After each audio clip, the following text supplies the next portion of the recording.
বন্ধুরা আমরা এখন আছি জিঞ্জার সেকশনে। এগুলো পুরো আদা গাছ।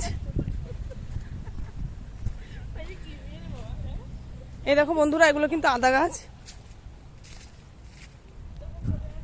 বিভিন্ন ধরনের প্রজাতির আদা এখানে আছে। অনেক আদা, অনেক আদা আছে কিন্তু এদিকে তুলে নিলে তো আমাকে পেটাবে এখানকার লোক। তো পুরো আদা বাগানের মধ্যে ঢুকে গেছি। আর এই পাশটায় আছে একটা পোড়া বাড়ি। এখন ওই পোড়া বাড়িটার দিকে যাব আর তোমাদেরকে দেখাবো। তোরা পোড়া বাড়ির সামনে যাবি না? এই দিক দিয়ে আয়। এই বাড়িটার সামনে যাবি না? তো এখন যাব এই যে এই পোড়া বাড়িটার দিকে। আর এর সামনে কিন্তু অনেক পদ্ম টদ্ম অনেক কিছু ফুল গাছ আছে, তোমরা দেখতেই পাচ্ছ।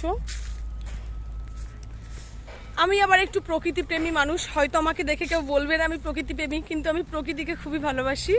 আমার খুবই ভালো লাগে এইসব জায়গায় ঘুরতে আসতে। তো এই যে পোড়া বাড়িটার পুরো সামনে দিয়ে এখন যাচ্ছি। বান্ধবীরা কিন্তু সেই ওই পারে আছে আর আমি কিন্তু এই পারে চলে এসেছি।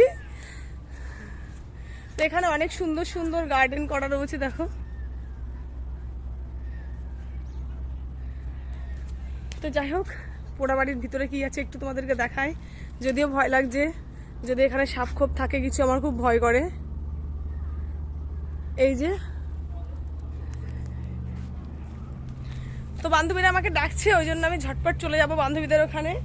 আর এই যে পোড়া বাড়িটা কেমন লাগলো, এখানে লেখা রয়েছে বোটানিক্যাল সার্ভে অফ ইন্ডিয়া। যদিও লেখাটা মুছে গেছে, নন গেজেটেড স্টাফ অ্যান্ড অ্যাসোসিয়েশন, অর্থাৎ এখানে গেজেটেড স্টাফ, এখানকার কিছু একটা অ্যাসোসিয়েশন এখানে করা আছে।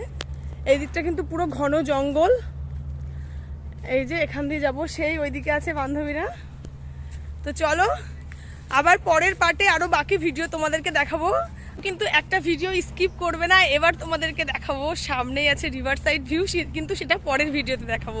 তো চলো বন্ধুরা, তোমরা যারা যারা বোটানিক্যাল গার্ডেনে আসতে চাও অবশ্যই আমার ভিডিও কমেন্ট করবে, আমি সঠিকভাবে তোমাদের গাইড করে দেবো।